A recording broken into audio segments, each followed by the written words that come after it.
Assalamualaikum. Ustadz, kenapa kita harus menutup aurat? Aurat itu sesuatu yang terbuka, makanya ditutup. Ya, tutup aurat itu, saya jangan terbuka, tutup aurat itu. Yang kalau kemudian dia terlihat terbuka, maka ada dua kondisi.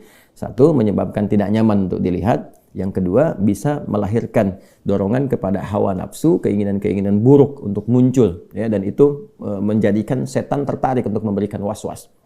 Ya, baik di laki-laki ataupun di perempuan. Nah, nanti ada batasan-batasan. Ya, apa batasan-batasan untuk laki-laki? Misalnya kan ada batasan-batasan tertentu. Taruhlah misalnya kalau kita perhatikan termasuk dari hadis-hadis Nabi Muhammad SAW yang dihimpun oleh para ulama kita, baik yang kemudian dari batasan perut sampai dengan ke lutut, itu kan, itu yang ditutup, itu kan yang paling standar. Ya, yang paling standar artinya bagian-bagian di luar itu pun kalau kita kemudian memenuhi itu semua dengan bisa menutupnya, tutup.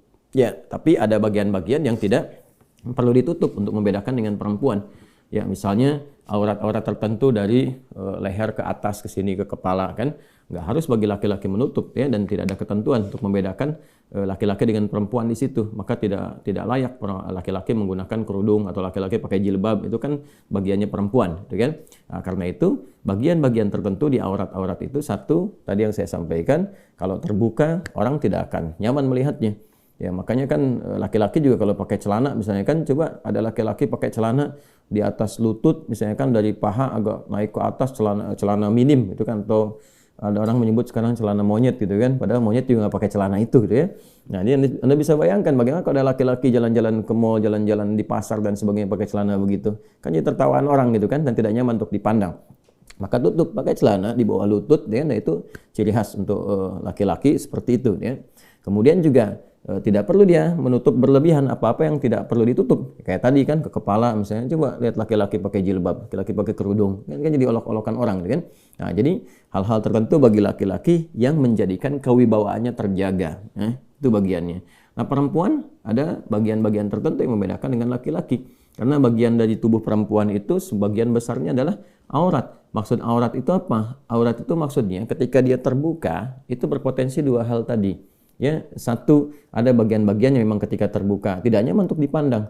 Ya, perempuan-perempuan jalan misalnya dengan na'udzubillah min dzalik ya, pakaian-pakaian yang sangat minim, ya hanya menutup bagian-bagian yang intinya saja misalnya, kan juga nggak nyaman untuk dipandang. Ya, naik angkot pakai pakaian yang demikian kan orang juga nggak nyaman, gitu kan?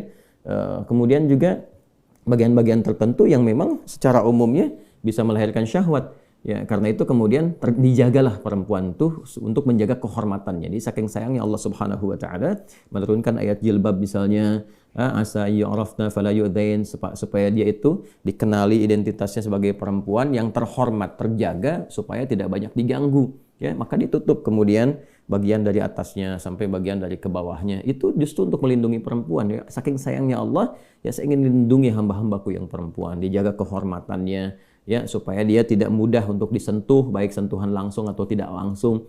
Orang kan sentuhan langsung ya bisa dengan sentuhan-sentuhan bagian tubuh. Tidak langsung tuh dengan perasaan-perasaan tertentu yang secara tidak terhormat itu bisa terjadi gitu.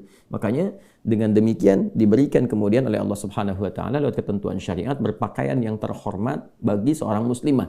Ya, jadi kalau dalam persepsi manusia pakaian terhormat itu bisa beda-beda. Di tempat A sudah terhormat, tempat B belum tentu terhormat. Ya, itu kan budaya. Tapi dalam Islam Allah memberikan satu gambaran, satu spesifikasi. Ini loh yang ketentuan Allah mengatakan terhormat di hadapan Allah Subhanahu wa taala. Karena Allah Maha tahu bagaimana seseorang itu bisa menghormati orang lain. Ya, dengan pakaian apa seorang perempuan dipandang terhormat oleh perempuan yang lainnya atau juga oleh laki-laki yang berinteraksi dengan dia.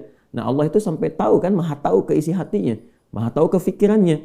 Jangan-jangan kita diperlakukan sebagai orang yang terhormat, Anda perempuan dipandang terhormat, dia senyum dan sebagainya, tapi dalam hatinya kan nggak tahu rencana dia apa, melihat Anda seperti apa, Anda berpenampilan bagaimana. Karena itulah datang syariat memberikan kemudian perlindungan kepada perempuan dan menjaga status terhormatnya. Ini yang ditutup, ini yang dijaga, ini yang boleh terbuka. Ini ya bagian wajah depan, ini ya yang bagian telapak tangannya misalnya, atau bagian telapak tangan yang baik ke punggung ataupun bagian bawahnya ada ikhtilaf sedikit di sini ya, saat berinteraksi dengan orang lain yang bukan mahramnya.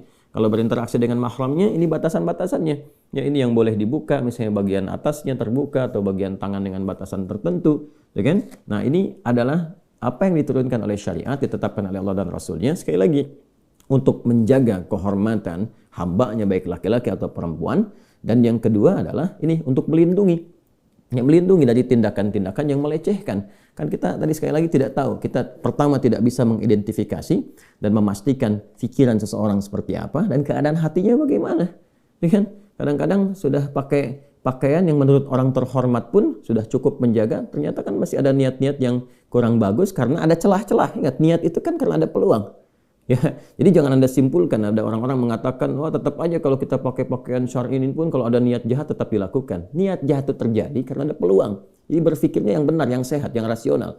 Niat jahat itu terjadi karena ada peluang. Peluang itu hadir karena ada kondisi-kondisi yang mengakomodir itu. Nah, itu yang ditutup dalam agama. Tutup itu, jangan berikan kesempatannya sehingga diminimalisir itu terjadi.